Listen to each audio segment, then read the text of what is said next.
This program is sponsored by Supra Pacific Financial Services Limited, a BSE listed NBFC.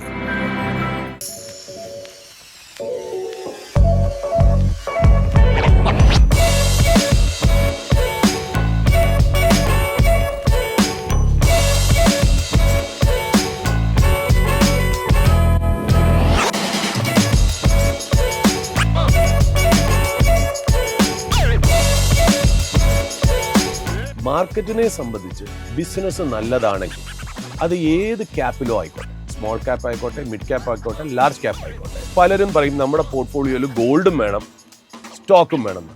നിങ്ങളുടെ അലമാരിയും സേഫും നിറച്ചു gold ഇരിക്കുകയാണെങ്കിൽ പിന്നെ നിങ്ങളുടെ DP അക്കൗണ്ടിലേക്ക് കൂടുതൽ ഗോൾഡ് എന്തിനാ? എനിക്ക് 7% റിട്ടേൺ മതി. ആ 7% റിട്ടേണിന് ഞാൻ ഏത് സ്റ്റോക്കാണ് ഇൻവെസ്റ്റ് ചെയ്യേണ്ടതെന്ന് വെച്ചാൽ നമ്മൾ പറയും റിട്ടയർമെൻറ്റ് എന്ന് പറയുന്നത് തന്നെ നമുക്ക് അർത്ഥമില്ല. ഇപ്പം നമ്മൾ ഒരിക്കലും 50-55 വയസ്സ് അല്ലെ 60 വയസ്സാണ് റിട്ടയർമെന്റ് എന്ന് എന്ത് വെക്കുന്നു? നമുക്ക് എന്തുകൊണ്ട് 35 വയസ്സിൽ റിട്ടയർ ചെയ്തുകൂടാ?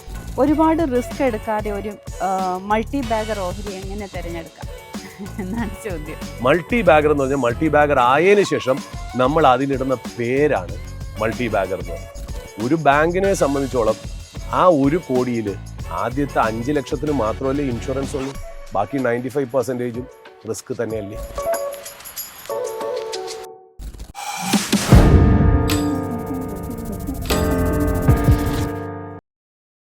നമസ്കാരം, മൈഫിൻ ടോക്സിലേക്ക് സ്വാഗതം. കേരളത്തിൻ്റെ വിവിധ ഭാഗങ്ങളിൽ നിന്നും മൈഫിൻ TV പ്രേക്ഷകർ നേരിട്ട് ചോദിച്ച ചോദ്യങ്ങളെ നമ്മുടെ CRM ടീം പ്രൊഫഷണലായി തയ്യാറാക്കുകയും അനുഭവസമ്പന്നരായ വ്യക്തികൾ വിശദമായും വ്യക്തമായും മറുപടി നൽകുകയും ചെയ്യുന്ന ഒരു സ്പെഷ്യൽ എപ്പിസോഡാണ് ഇന്നത്തെ മൈഫിൻ ടോക്സ്. ഇന്ന് നമ്മോടൊപ്പം മൈഫിൻ TVയുടെ റിസർച്ച് ഹെഡായ ശ്രീ സൂരജ് നായർ സാറാണുള്ളത്. Sir, welcome to the show. Thank you Sripriya. Sir, ഇതിൽ ആദ്യത്തെ ചോദ്യം, അരുൺ നായർ കൊച്ചിയിൽ നിന്ന് ഉള്ള ആളാണ്. ആൾ IT പ്രൊഫഷണലാണ്. അദ്ദേഹം ഉദ്ദേശിക്കുന്നത് മാസം 15,000 രൂപ നിക്ഷേപിക്കാനാണ് പ്ലാൻ ചെയ്തിരിക്കുന്നത്. അപ്പോൾ അതിൽ ലാർജ് ക്യാപ്പിൽ ഇൻവെസ്റ്റ് ചെയ്യുന്നതാണോ അതോ മിഡ് ക്യാപ്പിൽ ഇൻവെസ്റ്റ് ചെയ്യുന്നതാണോ നല്ലത്?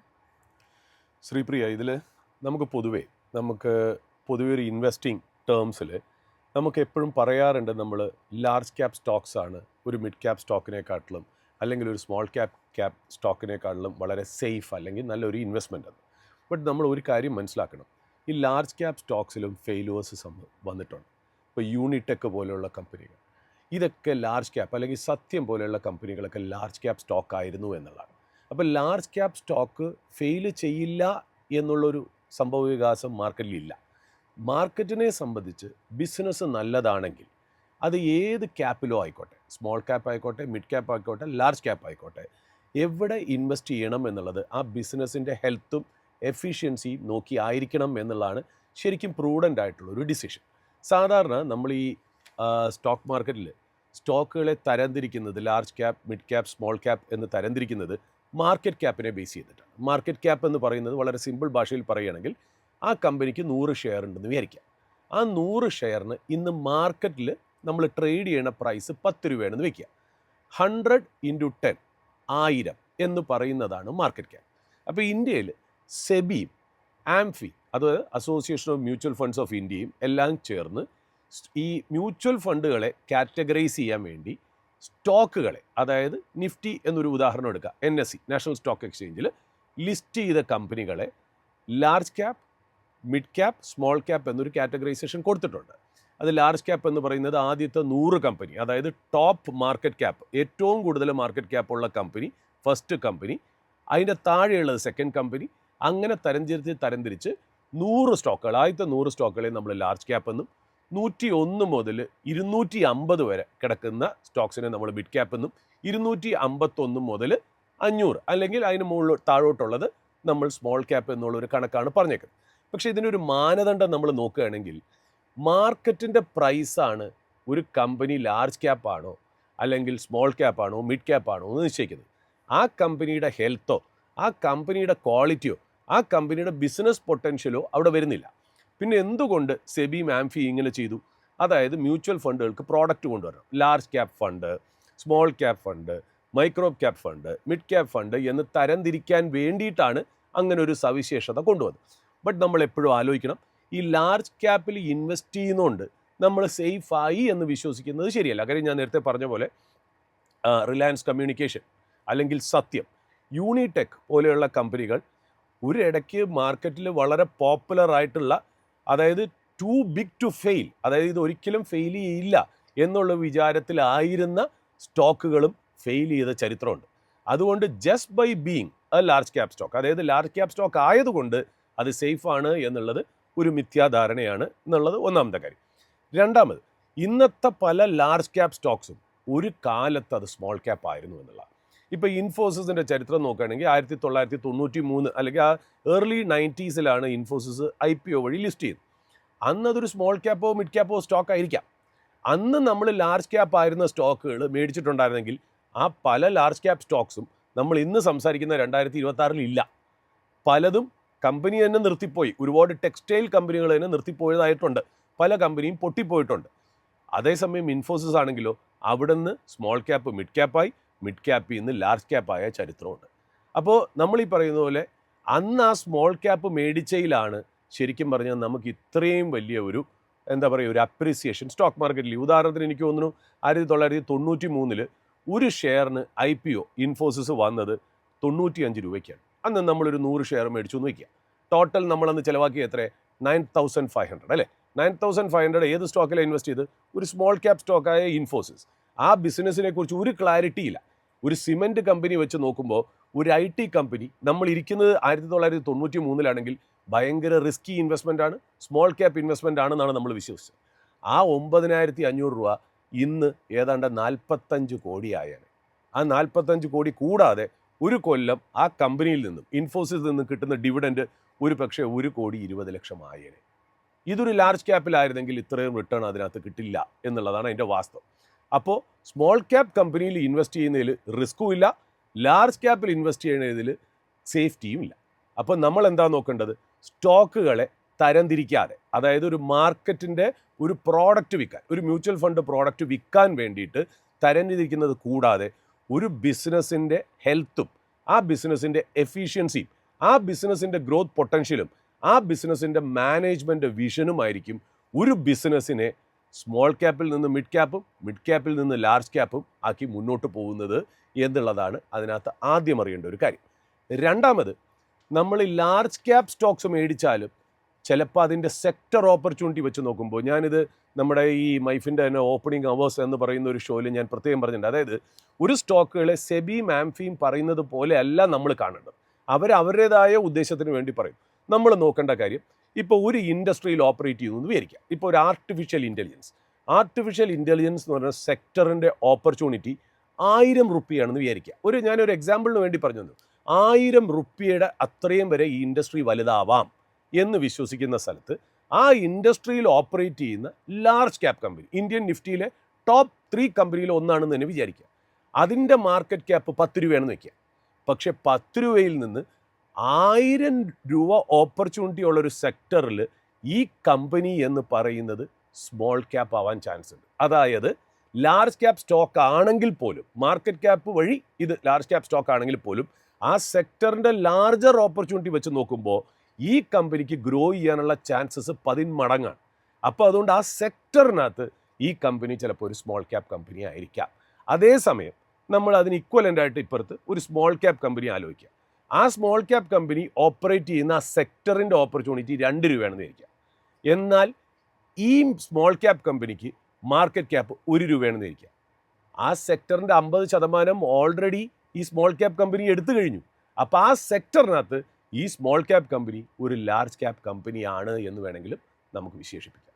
അപ്പോൾ ഈ മാർക്കറ്റ് ക്യാപ്പ് എന്ന് പറയുന്നത് നമുക്ക് മനസ്സിലാക്കാനും കാര്യങ്ങളെ ഒന്ന് ഒരു റിലേറ്റീവ് വാല്യുവേഷനും വേണ്ടി യൂസ് ചെയ്യാൻ പറ്റുന്ന ഒരു മെട്രിക് എന്നല്ലാതെ കണ്ണടച്ച് large cap mid cap small cap എന്ന് പറയുന്നത് നമ്മുടെ ഒരു ഇൻവെസ്റ്റിംഗ് ഹാബിറ്റിന് നല്ലതല്ല.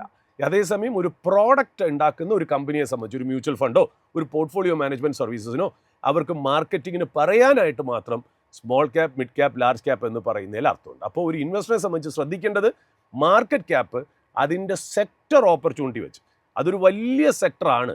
ആ വലിയ സെക്ടറിൽ തന്നെ ഏറ്റവും വലിയ കമ്പനി വളരെ ചെറിയ മാർക്കറ്റ് ക്യാപ്പാണ് സെക്ടർ വെച്ച് നോക്കുമ്പോൾ എന്ന് മനസ്സിലാക്കുകയാണെങ്കിൽ അവിടെയും ഒരു ഇൻവെസ്റ്റ്മെൻറ്റ് ഓപ്പർച്യൂണിറ്റി ഉണ്ട്. അപ്പം മാർക്കറ്റ് ക്യാപ്പിനെ ഒരു ഇൻവെസ്റ്റർ പ്രോഫിറ്റബിൾ ആക്കണമെന്നുണ്ടെങ്കിൽ ആ സെക്ടർ ഓപ്പർച്യൂണിറ്റി ആയിട്ട് കമ്പയർ ചെയ്ത് വേണം നമ്മൾ മുന്നോട്ട് പോകാനെന്നുള്ളതാണ് അടിസ്ഥാനമാക്കി വെൽത്ത് ക്രിയേഷൻ്റെ സ്റ്റോക്ക് മാർക്കറ്റിലെ മന്ത്ര. സർ, അടുത്ത ക്വസ്റ്റ്യൻ മീര കൃഷ്ണൻ തിരുവനന്തപുരത്ത് നിന്നാണ്. ആൾ ഗവൺമെൻറ് എംപ്ലോയി ആണ്. അപ്പോൾ മീരയ്ക്ക് റിട്ടയർ ആകാൻ ഇനി 10 വർഷം കൂടിയേ ബാക്കിയുള്ളൂ. അപ്പോൾ ആൾക്കൊരു നല്ല പോർട്ട്ഫോളിയോ ക്രിയേറ്റ് ചെയ്യണം. അതിനെന്താണ് ചെയ്യേണ്ടത്? ഇതിപ്പോൾ നമ്മളിപ്പോൾ മീര എന്നല്ല, നമ്മളൊരു വ്യക്തിയെ നോക്കുകയാണെങ്കിൽ നമ്മൾ ആദ്യം നോക്കേണ്ടത് നമ്മൾ ഈ പോർട്ട്ഫോളിയോയിനെയും നമ്മുടെ ജീവിതത്തിനെയും സെപ്പറേറ്റ് ചെയ്ത് കാണുന്നതിൽ അർത്ഥമില്ല. ഇപ്പോൾ ശ്രീപ്രിയ തന്നെ, ഇപ്പോൾ ശ്രീപ്രിയ ഒരു കുടുംബസ്ഥയാണ്. ശ്രീപ്രിയയ്ക്ക് സ്വന്തമായിട്ടൊരു വീടുണ്ട്, ഒരു വീട് ആവശ്യത്തിനുണ്ട്, അല്ലെങ്കിൽ 1 or 2 വീട് എല്ലാം കൂടെ ചേർന്ന് നിങ്ങൾക്ക് ഒരു വീടിൻ്റെ ഹൗസിൻ്റെ ഒരു പോർട്ട്ഫോളിയോ ഉണ്ട്. ശ്രീപ്രിയയ്ക്ക് ഇനി ഒരു വീടിനെ കുറിച്ച് ചിന്തിക്കേണ്ട കാര്യമില്ല. ഓക്കെ. രണ്ടാമത്, ശ്രീപ്രിയയ്ക്ക് ആവശ്യമായിട്ടുള്ള സ്വർണ്ണമുണ്ട്. ഇപ്പോൾ ഒരു പെൺകുട്ടിയാണ് ഉണ്ടെന്ന് വിചാരിക്കുക. ആ കുട്ടിക്ക് കൊടുക്കാനുള്ളതും അല്ലെങ്കിൽ ആ കുട്ടിക്ക് ഇഷ്ടപ്പെട്ടതുമായി ആ കുട്ടിയുടെ ഇഷ്ടത്തിനനുസരിച്ച് കൊടുക്കാനുള്ള സ്വർണവും ശ്രീപ്രിയയുടെ കയ്യിലുണ്ടെങ്കിൽ ശ്രീപ്രിയ ഓൾറെഡി ഡൈവേഴ്സിഫൈഡ് ആയി. ശ്രീപ്രിയയ്ക്ക് ഒരു ഫിക്സഡ് അസറ്റ് ഉണ്ട്, അത് വീട്. അത് കൂടാതെ ശ്രീപ്രിയയ്ക്ക് ഗോൾഡ് ഉണ്ട്. ഇനിയിപ്പോൾ ശ്രീപ്രിയയ്ക്ക് ആവശ്യത്തിന് ഒരു ഒരു ജോലിയും കൂടെ ഉണ്ടെന്നുണ്ടെങ്കിൽ ഒരു മന്ത്ലി ഇൻകം ആയി. ആ മന്ത്ലി ഇൻകം ഉപയോഗിച്ച് ശ്രീപ്രിയയ്ക്ക് ഈ പറയുന്ന പോലെ ലോണുകളും അല്ലെങ്കിൽ റിട്ടേൺമെൻറ്റിന് വേണ്ടിയിട്ടുള്ള പ്ലാനിങ്ങിന് എല്ലാ കാര്യങ്ങളും ചെയ്യാം. ബട്ട് ഇൻവെസ്റ്റ്മെൻറ്റിനെ ഇതായിട്ട് മിക്സ് ചെയ്യണതിൽ അർത്ഥമില്ല. ഇപ്പോൾ പലരും പറയും നമ്മുടെ പോർട്ട്ഫോളിയോയിൽ ഗോൾഡും വേണം സ്റ്റോക്കും വേണം എന്നാണ്. നല്ല കാര്യമാണ്. നിങ്ങളുടെ കയ്യിൽ ഒരു ഗോൾഡും ഇല്ല എന്നുണ്ടെങ്കിൽ പോർട്ട്ഫോളിയോയിൽ ഗോൾഡ് ഉൾപ്പെടുത്തുന്നതിൽ അർത്ഥമുണ്ട്. നിങ്ങളുടെ അലമാരിയും സേഫും നിറച്ച് ഗോൾഡ് ഇരിക്കുകയാണെങ്കിൽ പിന്നെ നിങ്ങളുടെ DP അക്കൗണ്ടിലേക്ക് കൂടുതൽ ഗോൾഡ് എന്തിനാ? അപ്പോൾ ഗോൾഡിൻ്റെ പ്രൊപ്പോർഷൻ കൂടുതലേ ഉള്ളൂ നിങ്ങളുടെ പോർട്ട്ഫോളിയോയിൽ. അപ്പോൾ അതുകൊണ്ട് നിങ്ങളൊരു ഇൻവെസ്റ്റ്മെൻറ്റ് സ്കീം നിങ്ങൾ ആലോചിക്കുമ്പോൾ നിങ്ങൾ ആദ്യം തീരുമാനിക്കേണ്ടത് നിങ്ങൾക്ക് ജീവിതത്തിൽ എത്രത്തോളം റിട്ടേൺ ഉണ്ടാക്കണം എന്നുള്ളതാണ്. അതായത് ഇപ്പോൾ ഒരു വ്യക്തി പറയുകയാണ്, എനിക്ക് ആവശ്യത്തിന് എല്ലാ കാര്യങ്ങളും വീട്ടിൽ, എനിക്ക് കടമില്ല, എനിക്കൊരു ജോലിയുണ്ട്, കൂടാതെ എനിക്ക് വീടുണ്ട്, എനിക്ക് ആവശ്യത്തിന് സ്വർണ്ണമുണ്ട്, എനിക്ക് ഉണ്ടാക്കുന്ന പൈസ എനിക്ക് അങ്ങനെ തന്നെ നിലനിർത്തിയാൽ മതി, അല്ലെങ്കിൽ ഒരു 8%, 10% റിട്ടേൺ മതി. അല്ല, ചിലവരുടെ ആസ്പിറേഷൻ കുറച്ചുകൂടി കൂടുതലായിരിക്കാം, ഒരു 20%, 25%, 35%. ആ 35% തരാൻ ഏത് അസറ്റ് ക്ലാസ് ആണോ ആ സമയത്ത്, ഞാൻ പറയുന്നത് വെച്ചാൽ ഇപ്പോൾ ഇന്ന് ഗോൾഡിൻ്റെ വില നമുക്കറിയാം ഒരു ഹിസ്റ്റോറിക് ഹൈയിൽ നിൽക്കുകയാണ്. 2-3 കൊല്ലം മുമ്പേ ഇത് വളരെ താഴെ കിടന്നതാണ്. അന്ന് നമ്മൾ ഒരു ചാനലും ഗോൾഡിൻ്റെ പരിപാടി നടത്തിയിട്ടില്ല. ഗോൾഡ് ഒരു ഇൻവെസ്റ്റ്മെൻ്റ് ആണെന്ന് നമ്മൾ പറഞ്ഞിട്ടില്ല. ഇന്നെല്ലാം കയറിയതിന് ശേഷമാണ് നമ്മൾ സംസാരിക്കുന്നത് എന്നുള്ളത് ഒരു പരമാർത്ഥമായിട്ടുള്ളൊരു കാര്യം തന്നെയാണ്, അല്ലേ? അപ്പോൾ നമ്മൾ ആ സമയത്ത് നമ്മൾ എന്നാണോ ഈ പറയുന്ന പോലെ മീര പോലത്തെ ഒരു വ്യക്തി ഇൻവെസ്റ്റ് ചെയ്യാൻ തീരുമാനിക്കുന്നത്, അന്നത്തെ പ്രൈസ് വെച്ച് നോക്കുമ്പോൾ ഏത് അസറ്റ് ക്ലാസ് ആണ് നിങ്ങളുടെ സ്വപ്നം എന്ന് ഞാൻ ഉദ്ദേശിക്കുന്നത് 10% റിട്ടേൺ ആയിരിക്കാം, 15% റിട്ടേൺ ആയിരിക്കാം, 35% റിട്ടേൺ ആയിരിക്കാം. അതിന് കേപ്പബിലിറ്റി ആയിട്ട് അസറ്റ് ക്ലാസ് ഉണ്ടോ അതിൽ ഇൻവെസ്റ്റ് ചെയ്യുന്നതായിരിക്കും താല്പര്യം. ഞാൻ ഉദാഹരണം പറയാൻ കാര്യം വെച്ചാൽ ഇപ്പോൾ പല റിട്ടയർമെൻറ്റ് ആയിട്ടുള്ള പല വ്യക്തികളും എന്നോട് പറയാറുണ്ട്, എനിക്ക് 7% റിട്ടേൺ മതി. ആ 7% റിട്ടേണിന് ഞാൻ ഏത് സ്റ്റോക്കാണ് ഇൻവെസ്റ്റ് ചെയ്യേണ്ടതെന്ന് വെച്ചാൽ നമ്മൾ പറയും 7% റിട്ടേൺ ആണ് നിങ്ങളുടെ ആസ്പിറേഷൻ എങ്കിൽ നിങ്ങൾക്ക് അതൊരു ഫിക്സഡ് ഡെപ്പോസിറ്റോ, ഒരു ലോങ് ടേം ഫിക്സഡ് ഡെപ്പോസിറ്റോ അല്ലെങ്കിൽ ബോണ്ടുകളിലോ നിങ്ങൾക്ക് കിട്ടുമെന്നിരിക്കെ നിങ്ങൾ എന്തിനാണ് സ്റ്റോക്ക് മാർക്കറ്റിൽ വരുന്നത്? അതിൻ്റെ ആവശ്യമില്ല. അതായത് നിങ്ങളുടെ റിട്ടേൺ എക്സ്പെക്റ്റേഷൻ എത്രയാണ്, അതിന് പറ്റിയ ഒരു പ്രോഡക്റ്റ് കണ്ടുപിടിക്കുക എന്നുള്ളത്. അല്ലാണ്ട് ഒരു പ്രോഡക്റ്റിൽ നിന്നും നിങ്ങൾ ആഗ്രഹിക്കുന്ന റിട്ടേൺ എക്സ്പെക്റ്റ് ചെയ്യരുത്. അതായത് ബോണ്ടിൽ നിന്ന് നിങ്ങൾ 15% എക്സ്പെക്റ്റ് ചെയ്യരുത്, സ്റ്റോക്കിലാണ് പോകുന്നുണ്ടെങ്കിൽ നിങ്ങൾ ആ രീതിയിലുള്ള ഒരു എക്സ്പെക്റ്റേഷനും വയ്ക്കാതിരിക്കുക. ആദ്യം നിങ്ങൾ തീരുമാനിക്കേണ്ടത് നിങ്ങളുടെ ടാർഗറ്റ് എന്താണ്. അതായത് നിങ്ങളുടെ പൈസ 1 ലക്ഷം രൂപയെങ്കിൽ 1 ലക്ഷം രൂപ, അല്ലെങ്കിൽ 10 ലക്ഷം, അല്ലെങ്കിൽ 50 ലക്ഷം, 25, 1 കോടിയോ ആയിക്കോട്ടെ. അത് എല്ലാ കൊല്ലവും എത്ര ശതമാനം ഗ്രോ ചെയ്യണം എന്നാദ്യം മനസ്സിലാക്കണം. അതിൻ്റെ ഒരു പെർസെൻറ്റേജ് നിങ്ങൾ മനസ്സിലാക്കി എടുത്താൽ ആ പെർസെൻറ്റേജിന് പറ്റിയ പ്രോഡക്റ്റ് അന്നത്തെ കാലഘട്ടത്തിൽ ഏത് അസറ്റ് ക്ലാസ് ആണ് തരുന്നത് അതിലേക്ക് ഇൻവെസ്റ്റ് ചെയ്യുന്നതായിരിക്കും ആഭികാമികമായിട്ടുള്ള ഒരു ഡിസിഷൻ എന്ന് പറയുന്നത്. അപ്പം നമ്മളൊരു റിട്ടയർമെൻറ്റ് എന്ന് പറയുന്നത് തന്നെ നമുക്ക് അർത്ഥമില്ല. ഇപ്പം നമ്മൾ ഒരിക്കലും 50-55 വയസ്സ് അല്ലെ 60 വയസ്സാണ് റിട്ടയർമെൻറ്റ് എന്ന് എന്ത് വയ്ക്കുന്നു? നമുക്ക് എന്തുകൊണ്ട് 35 വയസ്സിൽ റിട്ടയർ ചെയ്തുകൂടാ? നമുക്ക് എന്തുകൊണ്ട് 40 വയസ്സിൽ റിട്ടയർ ചെയ്തുകൂടാ? ഗവൺമെൻറ് നിശ്ചയിക്കുന്ന ഒരു റിട്ടയർമെൻറ്റ് ലെവലിന് വേണ്ടിയിട്ട് നിങ്ങൾ എന്തിന് നിങ്ങളുടെ ജീവിതം പ്ലാൻ ചെയ്യണം? ഏതൊരു വ്യക്തി പഠിച്ചിറങ്ങുന്ന ഒരു 20, 21, 22 വയസ്സിലായിരിക്കുമല്ലോ നമ്മളൊരു ഗ്രാജുവേഷൻ കഴിഞ്ഞ് പുറത്തോട്ടിറങ്ങുന്നത്. ആ വ്യക്തി എത്രയും പെട്ടെന്ന് റിട്ടയർ ചെയ്യാനായിട്ട് ആണ് പ്ലാൻ ചെയ്യേണ്ടത്. അപ്പോൾ ആ ലെവലിലായിരിക്കണം നിങ്ങളുടെ പ്ലാനിങ്. അല്ലാണ്ട് ഗവൺമെൻറ് നിശ്ചയിച്ചിരിക്കുന്നതോ വേറെ ആരും നിശ്ചയിച്ചിരിക്കുന്ന റിട്ടയർമെൻറ്റ് ആ ഏജ് ആയിരിക്കരുത് നിങ്ങളുടെ ഒരു വിഷൻ. നിങ്ങളുടെ വിഷൻ എത്രയും പെട്ടെന്ന് നിങ്ങൾക്ക് ഫിനാൻഷ്യൽ ഫ്രീഡം കിട്ടുക എന്നുള്ള. അപ്പോൾ റിട്ടയർമെൻ്റ് എന്നുള്ള വാക്കിനെക്കാട്ടിലും നിങ്ങളുടെ ആസ്പിറേഷൻ എത്ര പെർസെൻറ്റേജ് ആണ് നിങ്ങൾക്ക് വേണ്ടത്, എത്ര പൈസ നിങ്ങളെ സന്തോഷിപ്പിക്കും, ആ ടാർഗറ്റിലേക്ക് എത്താൻ ആ ദിവസം ഏത് അസറ്റ് ക്ലാസ് ആണോ നിങ്ങളെ ഹെൽപ്പ് ചെയ്യണത് അത് തിരഞ്ഞെടുക്കുന്നതായിരിക്കും കുറച്ചുകൂടി നല്ലത്. അടുത്ത ക്വസ്റ്റ്യൻ നിഖിൽ വർമ്മ തൃശ്ശൂരിൽ നിന്നും. ആളൊരു സ്റ്റാർട്ടപ്പ് ഫൗണ്ടറാണ്. ഒരുപാട് റിസ്ക് എടുക്കാതെ ഒരു മൾട്ടി ബാഗർ ഓഹരി എങ്ങനെ തിരഞ്ഞെടുക്കാം എന്നാണ് ചോദ്യം. അത് റെലവൻ്റ് ആയിട്ട് എല്ലാവരും ചോദിക്കുന്ന ചോദ്യം തന്നെയാണ്. ഞാനിപ്പോൾ സ്റ്റോക്ക് മാർക്കറ്റിലേക്ക് വന്നിട്ട് 25 കൊല്ലത്തിൽ കൂടുതലായി, ഏതാണ്ട് 30 കൊല്ലത്തൊരു എക്സ്പീരിയൻസ് എന്ന് വേണമെങ്കിൽ നമുക്ക് പറയാം, ഡയറക്റ്റ്ലി ഓർ ഇൻഡയറക്റ്റ്ലി. ഒരു സ്റ്റോക്ക് മാർക്കറ്റ് ഒരിക്കലും മൾട്ടി ബാഗറിനെ നമ്മൾ കണ്ടുപിടിക്കുകയല്ല ചെയ്യണം. മൾട്ടി ബാഗർ ജീവിതത്തിൽ സംഭവിക്കുകയാണ് ചെയ്യുന്നത്. അതായത് നമ്മളൊരു ഇംഗ്ലീഷിലൊരു സെയിങ് ഉണ്ട്, everything is clear in the rear view mirror but it is the windshield that we need to negotiate. അതായത് നമ്മളൊരു കാർ ഓടിക്കുമ്പോൾ ആ റെയർ വ്യൂ മിറർ നോക്കുമ്പോൾ കഴിഞ്ഞ കാര്യങ്ങളെക്കുറിച്ച് ക്ലാരിറ്റി നമുക്കുണ്ട്. പക്ഷേ വിൻഷീൽഡിലോട്ട് നോക്കുമ്പോൾ, ഫ്രണ്ടിലെ കണ്ണാടി നോക്കുമ്പോൾ ഇനി മുന്നോട്ട് ലോറിയാണോ അല്ലെങ്കിൽ ഒരു കാറാണോ വരുന്നത് നമുക്കറിയില്ല. അവിടെ റിസ്ക് ഉണ്ട് എന്നുള്ള. നമ്മൾ എപ്പോഴും ഒരു ഇപ്പോൾ എൻ്റെ തന്നെ ചരിത്രത്തിൽ ഞാൻ തന്നെ ഒരു മൾട്ടി ബാഗർ സ്റ്റോക്ക് എൻ്റെ ജീവിതത്തിൽ ഉണ്ടായിരുന്നെങ്കിൽ ഞാനത് 2008 ഇപ്പോൾ പേജ് ഇൻഡസ്ട്രീസ് എന്ന് പറയുന്ന ഒരു കമ്പനി ഞാൻ 2008-09 കാലഘട്ടത്തിൽ മേടിച്ചൊരു വ്യക്തിയാണ്. ഞാൻ അതിൻ്റെ പ്രൈസ് ഒന്നും പറയുന്നില്ല. അത് അവിടെ നിന്ന് എനിക്ക് നല്ലൊരു മൾട്ടി ബാഗർ റിട്ടേൺ എനിക്ക് തന്നു.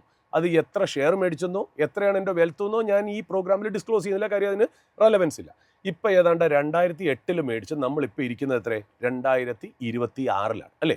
ഈ 2028 ഞാൻ ഈ പേജ് ഇൻഡസ്ട്രീസ് മേടിക്കാൻ നേരത്ത് അന്നത്തെ ഗ്ലോബൽ എൻവയറൺമെൻറ്റ് എന്ന് പറയുന്നത് നമ്മൾ ഇന്നിരിക്കുന്നതിനേക്കാളും 10 മടങ്ങ് റിസ്ക് ഉണ്ടായിരുന്നു. ഒന്ന്, അന്ന് ഗ്ലോബൽ ഫിനാൻഷ്യൽ ക്രൈസിസ് ആയിരുന്നു.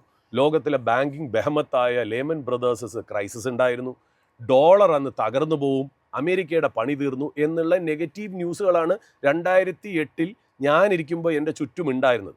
അന്ന് പേജ് ഇൻഡസ്ട്രീസ് എന്ന് പറയുന്ന കമ്പനി ഇന്നർ വെയർ അല്ലെങ്കിൽ ലീജർ വെയർ, നമ്മളിടുന്ന ഇന്നർ വെയർ ആയിട്ടുള്ള ജോക്കി ബ്രാൻഡുള്ള കമ്പനിയാണ് പേജ് ഇൻഡസ്ട്രീസ്. അന്ന് ആ കമ്പനിയിൽ ഞാൻ ഇൻവെസ്റ്റ് ചെയ്യാൻ നേരത്ത് ആ കമ്പനി കാണാൻ പോയി. ഞാൻ ആ കമ്പനിയുടെ കമ്പനി സെക്രട്ടറിയെ ഞാൻ കണ്ടു, മാനേജിങ് ഡയറക്ടറിനെ കണ്ടു, CEO കണ്ടു, അതിൻ്റെ പ്ലാന്റ് ഫെസിലിറ്റി ഒക്കെ കണ്ടു. എനിക്ക് ബാലൻസ് ഷീറ്റിൽ, ആ കമ്പനിയുടെ ബാലൻസ് ഷീറ്റിലും P&L ക്യാഷ് ഫ്ലോയിലുള്ള എൻ്റെ സംശയങ്ങളൊക്കെ ഞാൻ തീർത്തു. എന്നിട്ട് ശരിക്കും പറഞ്ഞാൽ ഞാൻ ആ കമ്പനിയിൽ ഇൻവെസ്റ്റ് ചെയ്യുമ്പോൾ അന്ന് എൻ്റെ കോൺഫിഡൻസ് ആ കമ്പനിയിൽ വെറും 5%, 10%. എൻ്റെ റിസ്ക് 90%. ഒന്നാമത്തെ കാര്യം, ഈ മാനേജ്മെൻറ്റിനെ എനിക്കറിയില്ല. ഈ പ്രോഡക്റ്റ് ഇന്ത്യയിൽ എങ്ങനെ ഉദിച്ചു വരും. ഇപ്പം നമ്മൾ ഇന്ന് കാണും പോലെയല്ല. ഇന്ന് മോളിൽ ഒരു ഇന്നർ വെയർ കട എന്ന് പറഞ്ഞാൽ ആൾക്കാർ ധൈര്യത്തോടെ കയറുന്ന ഒരു ലൈഫ് സ്റ്റൈലായി.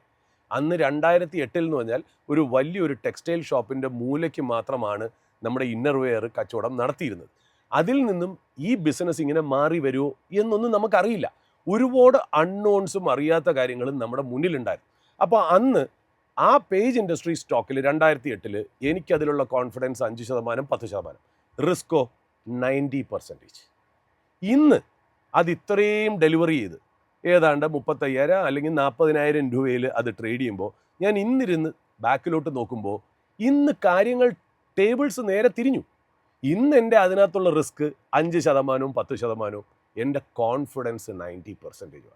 എന്തുകൊണ്ടാണ്? ഞാൻ ഇവിടുന്ന് പുറകിലേക്ക് നോക്കിയപ്പോൾ അപ്പം കാര്യങ്ങൾ എനിക്ക് ക്ലിയറായി. അപ്പോൾ എന്നും അൺസർട്ടനിറ്റിയിൽ നിന്നാണ് മൾട്ടി ബാഗർ ഉണ്ടാവുന്നത്. അല്ലാണ്ട് എല്ലാം സേഫായിട്ടുള്ള ഒരു കാര്യങ്ങളും വരില്ല. അപ്പോൾ ഈ റിസ്ക് ഇല്ലാതെ മൾട്ടി ബാഗർ കണ്ടുപിടിക്കുക എന്ന് പറയുന്നത് അങ്ങനെ ഒരു സംഭവമേ നമുക്കില്ല. റിസ്ക് ഉണ്ടാവും എന്നല്ല ഞാൻ പറഞ്ഞതിൻ്റെ അർത്ഥം. നമ്മൾ നോക്കേണ്ട മാനദണ്ഡം, നമുക്ക് കോൺഫിഡൻസ് ഇല്ലാത്ത സ്ഥലത്ത് ചില സമയത്ത് ഇൻവെസ്റ്റ് ചെയ്യുമ്പോൾ അവിടെ നിന്നായിരിക്കും ചിലപ്പോൾ ഒരു മൾട്ടി ബാഗർ ക്രിയേറ്റ് ചെയ്ത് വരുന്നത് എന്നുള്ളതാണ് അതിൻ്റെ പരമാർത്ഥമായിട്ടുള്ള ഒരു കാര്യം. അപ്പം മൾട്ടി ബാഗർ എന്ന് പറയുന്നത് ഒരിക്കലും നമ്മൾ പിക്ക് ചെയ്യുന്നല്ല. മൾട്ടി ബാഗർ എന്ന് പറഞ്ഞാൽ മൾട്ടി ബാഗർ ആയതിനു ശേഷം നമ്മൾ അതിനിടുന്ന പേരാണ് മൾട്ടി ബാഗർ എന്ന് പറയുന്നത്. അപ്പോൾ റിസ്ക് എന്ന് പറയുന്നത് ആ ഒരു പ്രോഡക്റ്റിന് അല്ലെങ്കിൽ ആ ഒരു സ്റ്റോക്കിനുണ്ട്. പക്ഷേ നമ്മളതിനെ കുറച്ചുകൂടി ബ്രോഡായിട്ട് ചിന്തിക്കാനാണെങ്കിൽ റിസ്ക് ഇല്ലാത്ത എന്ത് കാര്യമുണ്ട്. ഇപ്പോൾ ഫിക്സഡ് ഡെപ്പോസിറ്റിൽ ഇന്ന് 6.5% നമുക്ക് ഇൻട്രസ്റ്റ് റേറ്റ് കിട്ടുന്നതെന്ന് വിചാരിക്കാം. വളരെ സേഫായിട്ടുള്ള ഇൻവെസ്റ്റ്മെൻ്റ് ആണെന്നാണല്ലോ നമ്മൾ പറയുന്നത്. നമ്മുടെ കയ്യിൽ 1 കോടി ഉണ്ടെന്ന് വിചാരിക്കാം. ആ 1 കോടി ഫിക്സഡ് ഡെപ്പോസിറ്റായിട്ട് നമ്മൾ ഇട്ടു. എല്ലാ അനലിസ്റ്റുകളും അല്ലെങ്കിൽ വെൽത്ത് മാനേജേഴ്സും നമ്മുടെ അടുത്ത് പറഞ്ഞെന്താ, this is the most safest അല്ലേ. ഒരു ബാങ്കിനെ സംബന്ധിച്ചോളം ആ 1 കോടിയിൽ ആദ്യത്തെ 5 ലക്ഷത്തിന് മാത്രമല്ലേ ഇൻഷുറൻസ് ഉള്ളൂ. ആ 5% അല്ലേ ഉള്ളൂ നമുക്ക് അതിനകത്ത് കോൺഫിഡൻസ്. ബാക്കി 95% റിസ്ക് തന്നെയല്ലേ? കാര്യം ബാങ്ക് എന്ന് അതിന് ഇൻഷുറൻസ് തരുന്നില്ല. രണ്ടാമത്, നമ്മളൊരു ഫിക്സഡ് ഡെപ്പോസിറ്റ് ക്രിയേറ്റ് ചെയ്യാൻ നേരത്ത് ഇന്ന് RBIയുടെ പലിശ നിരക്ക് അനുസരിച്ച് ഇന്ന് നമുക്ക് 6.5% കിട്ടും. ഓക്കെ, നമ്മൾ ഒരു കൊല്ലം കഴിയുമ്പോൾ RBI ഇൻട്രസ്റ്റ് റേറ്റ് കുറയ്ക്കുകയാണെങ്കിൽ ഈ 6.5 എന്ന് പറയുന്നത് 6 ആവില്ലേ? ആവും. ആ വേരിയബിലിറ്റി ഫിക്സഡ് ഡെപ്പോസിറ്റിനും വരില്ലേ? അപ്പോൾ ലോകത്ത് എന്ത് കാര്യത്തിനാണ് സ്റ്റഡി ആയിട്ടുള്ളൊരു സംഭവം ഉള്ളത്? അങ്ങനെ ഒന്നും തന്നെ ഇല്ല എന്നുള്ളതാണ് അതിനകത്ത് ഇമ്പോർട്ടൻ്റ് ആയിട്ടുള്ള കാര്യം. ഇപ്പോൾ റിസ്ക് ഇല്ലാത്ത ഒരു കാര്യവും ജീവിതത്തിലില്ല. നമുക്ക് റിസ്ക് എങ്ങനെ കുറയ്ക്കാം എന്നുള്ളതായിരിക്കണം അതിനകത്തുള്ള കാര്യം. അപ്പോൾ മൾട്ടി ബാഗർ തിരഞ്ഞെടുക്കുമ്പോൾ പല മൾട്ടി ബാഗറും ഉണ്ടായിരുന്ന ഒരു ക്യാരക്ടറിസ്റ്റിക്സ് ഉണ്ട്. അതായത് ഒരു മൾട്ടി ബാഗർ സ്റ്റോക്ക് അതിൻ്റെ ജന്മം മുതൽ അത് ഇന്ന് വരെ ട്രേഡ് ചെയ്യുന്നതിൽ ചില സമയത്ത് പാലിച്ചിരുന്ന കുറച്ച് ക്യാരക്ടേഴ്സ് ഉണ്ട്. ആ ക്യാരക്ടേഴ്സ് ഏതാണെന്ന് നമ്മൾ പ്രീവിയസ് ഹിസ്റ്ററിയിൽ നിന്ന് പഠിച്ചിട്ട് അങ്ങനെയുള്ള ഒരു കമ്പനി കണ്ടെത്തുക എന്നുള്ളതാണ് സ്റ്റോക്ക് മാർക്കറ്റിലെ ഇൻവെസ്റ്റിങ്ങിൻ്റെ ചലഞ്ചും. അതാണ് അതിൻ്റെ ബ്യൂട്ടി. അടുത്ത ചോദ്യം കോട്ടയത്ത് നിന്നും ആൻസി ജോസഫിൻ്റെയാണ്. ആൾ ടീച്ചറാണ്. ഗ്ലോബൽ അൺസർട്ടനിറ്റി കാരണം ഇപ്പോൾ ഇക്വിറ്റി ആണോ അതോ ഗോൾഡിൽ ഇൻവെസ്റ്റ് ചെയ്യുന്നതാണോ നല്ലത്?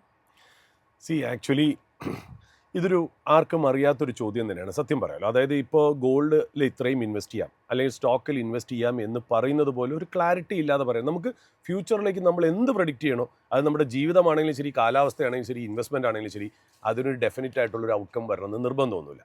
ബട്ട് ഒരു കാര്യം നമ്മൾ എപ്പോഴും മനസ്സിലാക്കുന്നത് വെച്ചാൽ, നമ്മൾ ഏറ്റവും ബേസിക്കായിട്ട് നമ്മൾ ആലോചിക്കേണ്ട കാര്യം, ഈ സ്റ്റോക്ക് ആണെങ്കിലും ശരി, ഗോൾഡ് ആണെങ്കിലും ശരി, ഏതൊരു അസറ്റ് ക്ലാസ് ആണെങ്കിലും ശരി, അതിനെ ഡ്രൈവ് ചെയ്യേണ്ട ബേസിക് പാരാമീറ്റർ എന്ന് പറയുന്നത് ഡിമാൻഡ് ആൻഡ് സപ്ലൈ ആണ്.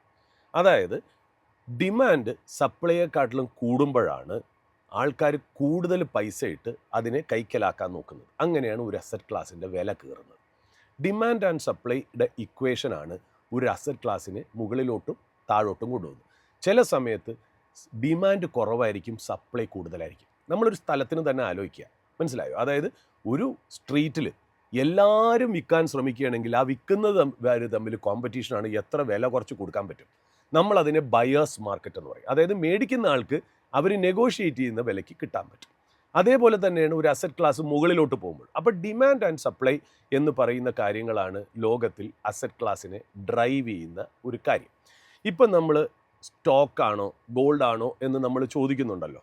നമ്മൾ ശരിക്കും പറഞ്ഞാൽ ഇന്ന് ഇതിനെ അഡ്വൈസ് ചെയ്യുന്നവർ ഒരു 2 കൊല്ലം മുമ്പെയോ 3 കൊല്ലം മുമ്പെയോ ഗോൾഡിന് ഇങ്ങനെ ഒരു ബുൾ റൺ അല്ലെങ്കിൽ ഇത്രയും വലിയൊരു പ്രൈസ് റൈസ് ഉണ്ടാവുമെന്ന് ആർക്കും തന്നെ പ്രെഡിക്റ്റ് ചെയ്യാൻ പറ്റിയില്ല.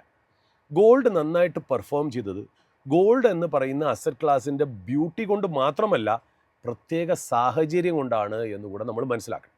ലോകത്ത് അൺസർട്ടനിറ്റി വരുമ്പോൾ ആൾക്കാർ ബാക്കിയുള്ള കാര്യങ്ങളിൽ വിശ്വാസക്കുറവ് വരുമ്പോൾ, മറ്റുള്ള അസറ്റ് ക്ലാസ്സുകളിൽ വിശ്വാസക്കുറവ് വരുമ്പോൾ, അത് സ്റ്റോക്ക് ആയിക്കോട്ടെ കറൻസി ആയിക്കോട്ടെ, ആ സമയത്ത് നമ്മൾ പൈസ സേഫായിട്ട് വയ്ക്കുന്ന ഒരു ലോക്കർ, അതായത് flight of capital to safety asset എന്ന് പറയുന്ന ട്രേഡിലാണ് ഗോൾഡിനുള്ള ഡിമാൻഡ് കൂടുന്നത്. അത് നമ്മളെപ്പോലത്തെ സാധാരണക്കാരുടെ മെഡിക്കൽ ആയിക്കോട്ടെ, അല്ലെങ്കിൽ സെൻട്രൽ ബാങ്കുകൾ, RBI പോലത്തെ സെൻട്രൽ ബാങ്ക്, അല്ലെങ്കിൽ ബാങ്ക് ഓഫ് ഇംഗ്ലണ്ട്, അല്ലെങ്കിൽ bank of China, people's bank of China പോലെയുള്ള ആ വലിയ വലിയ ഇൻസ്റ്റിറ്റ്യൂഷൻസും അവരുടെ ഫോറിൻ എക്സ്ചേഞ്ച് റിസർവിൽ കറൻസിയോ ബോണ്ടുകളുടെയോ എണ്ണം കുറച്ചിട്ട് ഗോൾഡിലേക്ക് കൂടുതൽ ഇൻവെസ്റ്റ് ചെയ്യുന്നത് ആ സാഹചര്യത്തിൽ ഗോൾഡ് നന്നായോണ്ടാണ്. എന്താണ് ആ ഒരു സാഹചര്യം? നമ്മൾ ലാസ്റ്റ് ഒരു കൊല്ലത്തേക്ക് നോക്കാൻ നേരത്ത്, ഒന്ന്, ഒരു ടാരിഫ് എന്ന് പറയുന്ന ഒരു അൺസർട്ടനിറ്റി ജീവിതത്തിലേക്ക് വന്നു, ലോകത്തിലേക്ക് വന്നു. ട്രംപ് US വേണ്ടിയിട്ട് US വരുന്ന പ്രോഡക്ട്സിന് ഒരു ഇമ്പോർട്ട് ടാരിഫ് വച്ചു. അതിൽ കുറേ ഏറ്റക്കുറച്ചിലുകളുണ്ട്. ആദ്യം 25 പറഞ്ഞു, പിന്നെ 18, പല രാജ്യങ്ങളുടെയും കാര്യം, ഞാൻ ഇന്ത്യയുടെ കാര്യമല്ല പറയുന്നത്. അങ്ങനത്തെ രീതിയിലേക്ക് വന്നു എന്നുള്ള ഒരു അൺസർട്ടനിറ്റി. ആ സമയത്ത് കറൻസിയിൽ ഉണ്ടാവുന്ന വ്യത്യാസങ്ങളും വ്യതിചലനങ്ങളും, അതുകൂടാതെ ഈ ഒരു ഡിസിഷൻ കൊണ്ട് സ്റ്റോക്ക് മാർക്കറ്റിൽ സംഭവിക്കുന്ന അൺസർട്ടനിറ്റി, മറ്റുള്ള അസറ്റ് ക്ലാസ്സുകൾ അൺസർട്ടൺ ആയപ്പോൾ ഒരു സ്റ്റോർ ഓഫ് വാല്യൂ, ഒരു ഹെഡ്ജ് അഗെയിൻസ്റ്റ് ഇൻഫ്ലേഷൻ എന്ന രീതിയിൽ പൈസ മറ്റേ അസറ്റ് ക്ലാസ്സുകളിൽ നിന്നും ഈ അസറ്റ് ക്ലാസ്സിലേക്ക് പോയി. അതായത് ഞാൻ നേരത്തെ പറഞ്ഞത് ഡിമാൻഡ് ആൻഡ് സപ്ലൈ എന്ന് പറഞ്ഞാൽ, മറ്റുള്ള അസറ്റ് ക്ലാസ്സുകളിൽ, റിസ്കി ആയിട്ടുള്ള അസറ്റ് ക്ലാസ്സുകളിൽ ഡിമാൻഡ് കുറഞ്ഞു, പകരം ഗോൾഡിന് വേണ്ടിയിട്ടുള്ള ഡിമാൻഡ് കൂടി. അപ്പോൾ ആ ഡിമാൻഡ് ആൻഡ് സപ്ലൈ ഗോൾഡിന് ഫേവറബിൾ ആയതുകൊണ്ട് ഗോൾഡ് നല്ല രീതിയിൽ കയറി എന്നുള്ള കാര്യം നമുക്ക് നന്നായിട്ട് അറിയാം. ഒന്ന്, ഇനി ഇതേപോലെ തന്നെ ആയിരിക്കും ലോകം എന്ന് നമുക്ക് വിശ്വസിക്കാൻ പറ്റില്ലല്ലോ. ഇനി ഈ കാര്യങ്ങളൊക്കെ അൺവൈൻഡ് ചെയ്യുന്നു എന്ന് വിചാരിക്കാം. അതായത് ടാരിഫിൻ്റെ ഇഷ്യൂസ് തീരുന്നു, ലോകത്തിലെ യുദ്ധങ്ങൾ അവസാനിക്കുന്നു, കാര്യങ്ങൾ നോർമലാവുന്നു എന്നുണ്ടെങ്കിൽ ഈ പോയ ഫ്ലൈറ്റ് ഓഫ് ക്യാപിറ്റൽ അതേപോലെ ഒരു റിവേഴ്സ് ഫ്ലൈറ്റ് ഉണ്ടാവാനുള്ള സാധ്യതയും ഉണ്ട് എന്നുള്ളതാണ്. അപ്പം നമ്മളിപ്പോൾ എപ്പോഴും മനുഷ്യർക്ക് പറ്റുന്നൊരു കാര്യം, ഈ സൈക്കോളജിയിൽ നമ്മളൊരു വാക്ക് ഉപയോഗിക്കും, റീസൻസി ബയസ്. അതായത് നമ്മളെ ഗൈഡ് ചെയ്യുന്നത് അടുത്ത കാലത്ത് നടന്ന സംഭവങ്ങളാണ്. നമ്മൾ രാഷ്ട്രീയം, കേരള രാഷ്ട്രീയമൊക്കെ സംസാരിക്കുമ്പോൾ അങ്ങനെയല്ലേ, അടുത്ത കാലത്ത് നമ്മൾ 3 കൊല്ലം നടന്ന ഒരു കാര്യം നമ്മളിപ്പോൾ ആലോചിക്കുന്ന പോലുമില്ല. സ്റ്റോക്ക് മാർക്കറ്റിലും ഇൻവെസ്റ്റ്മെൻറ്റ് സർക്കിൾസിലും അങ്ങനെ തന്നെയാണ്. ഈ അടുത്ത കാലത്ത് ഗോൾഡ് സിൽവർ എന്ന് തന്നെ നമ്മൾ പറഞ്ഞുകൊണ്ടിരിക്കുന്നത് കാരണം നമുക്ക് സ്വാഭാവികമായിട്ടും ഒരു ടെൻഡൻസി, അങ്ങോട്ടൊരു ബയസാവാനുള്ള ഒരു ടെൻഡൻസി വരുന്നതുകൊണ്ടാണ്. പക്ഷേ നമ്മൾ എപ്പോഴും ആലോചിക്കണം, നമ്മൾ 2 ഗ്ലാസ്സിൽ വെള്ളം വെച്ചു എന്ന് വിചാരിക്കുക. ഞാനൊരു ചെറിയൊരു എക്സാമ്പിൾ പറഞ്ഞു തന്നു. ഒരു ഗ്ലാസ്സിൽ മുഴുവനും, അതായത് ഫുള്ളായിട്ട് നമ്മൾ വെള്ളം ഒഴിച്ചു വെച്ചിട്ടുണ്ട്. വേറൊരു ഗ്ലാസ്സിൽ നമ്മൾ പകുതി മാത്രമേ ഒഴിച്ചിട്ടുള്ളൂ. ഇനി വേറൊരു സ്ഥലത്ത് നിന്ന് പുതിയ വെള്ളം, അതായത് പുതിയ പൈസ എന്ന് വിചാരിക്കുക, അത് ഈ 2 ഗ്ലാസ്സുകളിലേക്ക് വരുന്നെങ്കിൽ ഏത് ഗ്ലാസ്സിലായിരിക്കും അത് അക്സെപ്റ്റ് ചെയ്യാൻ പറ്റുന്നത്? പകുതിയുള്ള ഗ്ലാസ്സിലേക്കാണ് ആ വെള്ളം അക്സെപ്റ്റ് ചെയ്യാൻ പറ്റുന്നത്. മറ്റേ ഗ്ലാസ്സിലേക്ക്, ഓൾറെഡി നിറഞ്ഞിരിക്കുന്ന ഗ്ലാസ്സിലേക്കാണ് വീണ്ടും വെള്ളം ഒഴിക്കുന്നതെങ്കിൽ അത് സ്പില്ല് ചെയ്ത് പുറത്തു പോകും. നമ്മൾ അതിനെ ഓവർ വാല്യുവേഷൻ ബബിൾ എന്ന് വേണമെങ്കിൽ നമുക്ക് സങ്കല്പിക്കാം. എന്നാൽ ഈ താന്ന് കിടക്കുന്ന പകുതി മാത്രമുള്ള ഗ്ലാസ്സിനെ എന്ത് പറയും? Under valued. ആ അണ്ടർ വാല്യൂഡ് ആയിട്ടുള്ള ഗ്ലാസ്സിലേക്കായിരിക്കാം കൂടുതൽ വെള്ളം വരുന്നത് എന്നുള്ളത്. അപ്പം നമ്മളെ സംബന്ധിച്ച് ഏത് അസറ്റ് ക്ലാസ്സിലാണ് നമ്മൾ കൂടുതലായിട്ട് ഇൻവെസ്റ്റ് ചെയ്യേണ്ടത് എന്നുള്ളത് അന്നത്തെ സാഹചര്യം വെച്ചിട്ട് വേണം നമ്മൾ തീരുമാനിക്കാൻ. നമ്മൾ ഒരിക്കലും ഈ പറയുന്ന പോലെ നമ്മുടെ മാനദണ്ഡം എപ്പോഴും വാല്യുവേഷൻ ആയിരിക്കണം. നമ്മുടെ ജീവിതത്തിനെ ഡിമാൻഡ് ആൻഡ് സപ്ലൈയും ന്യൂസുകളും അടുത്ത കാലത്ത് കിടന്ന സന്തോഷങ്ങളും മാത്രം നമ്മളെ ഡ്രൈവ് ചെയ്താൽ പോരാ. കുറച്ചുകൂടി നമ്മുടെ ബുദ്ധി, നമ്മൾ ഒന്ന് ആലോചിക്കുക. നമ്മൾ റിയൽ എസ്റ്റേറ്റിൽ തന്നെ പലപ്പോഴായിട്ട് നമ്മൾ പറയുന്നത് എന്താ, ഏതോ ഒരു കാലത്ത് ആർക്കും വേണ്ടാത്ത സ്ഥലമായിരുന്നു അത്. അന്ന് ആരും അതിന് മേടിക്കാൻ താല്പര്യമില്ലായിരുന്നു. അന്ന് പോയി മേടിച്ചവർ തുച്ഛമായ വിലയ്ക്കാണ് ഒരു സെൻറ്റിന് കൊടുത്തത്. ഇന്ന് അതിൻ്റെ വില കോടികളാണ്. എന്തുകൊണ്ടാണ്? ആർക്കും വേണ്ടാത്തൊരു അസറ്റ് ക്ലാസ് മേടിച്ചു, ഇന്നത് പോപ്പുലർ അസറ്റ് ക്ലാസ്സായി. അൺപോപ്പുലറിൽ നിന്നും പോപ്പുലർ ആവുന്ന ആ സഞ്ചാരത്തിലാണ് നമുക്ക് ഏറ്റവും കൂടുതൽ വെൽത്ത് കിട്ടുന്നത്. പോപ്പുലറായിട്ടുള്ള സാധനം ഇൻവെസ്റ്റ് ചെയ്യുന്നതിൽ വലിയ റിട്ടേൺ നമുക്ക് കിട്ടാറില്ല എന്നുള്ളത് നമുക്കത് നന്നായിട്ട് അറിയാം. അപ്പോൾ അതുകൊണ്ട് നമ്മൾ എപ്പോഴും തീരുമാനിക്കേണ്ടത് ഗോൾഡിനെയും സ്റ്റോക്കിനെയും വേർതിരിച്ച് കാണുക എന്നൊക്കെയുള്ളത് നല്ല കാര്യം. നമ്മളെ പഠിപ്പിച്ചു തരുന്ന ഫിനാൻഷ്യൽ അഡ്വൈസേഴ്സും അത് പഠിപ്പിച്ചു തരും കാര്യം, രണ്ടിൻ്റെയും പ്രോഡക്റ്റ് അവർക്ക് വിൽക്കണം. പക്ഷേ നമ്മൾ ആലോചിക്കേണ്ട കാര്യം, ഈ രണ്ടിലും ഇൻവെസ്റ്റ് ചെയ്യുന്നത് നമ്മുടെ പൈസയാണ്, അതൊരൊറ്റ സാധനമാണ് എന്നുള്ളതാണ്.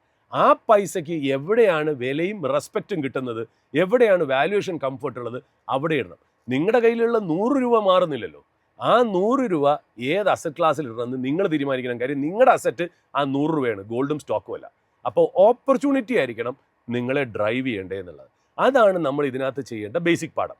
നമ്മളിൽ ആ കഴിവുണ്ടോ എന്ന് ചോദിച്ചാൽ, ഇപ്പോൾ സാധാരണക്കാരൻ എന്ന രീതിയിൽ അല്ലെങ്കിൽ സാധാരണക്കാരി എന്ന രീതിയിലായിരിക്കുമല്ലോ ആ ചോദ്യം നമ്മുടെ ഒന്ന്. നമ്മളൊരു സ്ഥലം മേടിക്കാൻ നേരത്തെ നമ്മൾ ഇതെല്ലാം പാലിക്കുന്നുണ്ട്.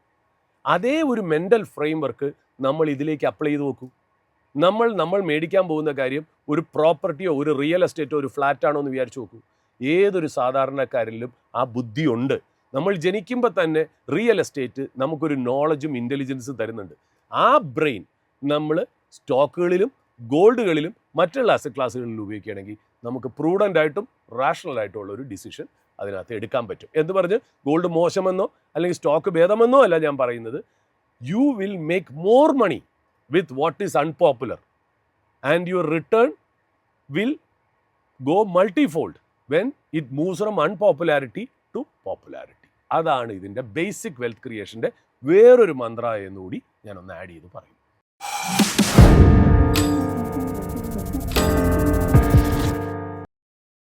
This program sponsored by Supra Pacific Financial Services Limited, a BSE listed NBFC. എളുപ്പത്തിൽ സമ്പാദ്യം വളർത്താം. ഇന്ന് തന്നെ മൈഫിൻ TV ആപ്പ് ഡൗൺലോഡ് ചെയ്യൂ.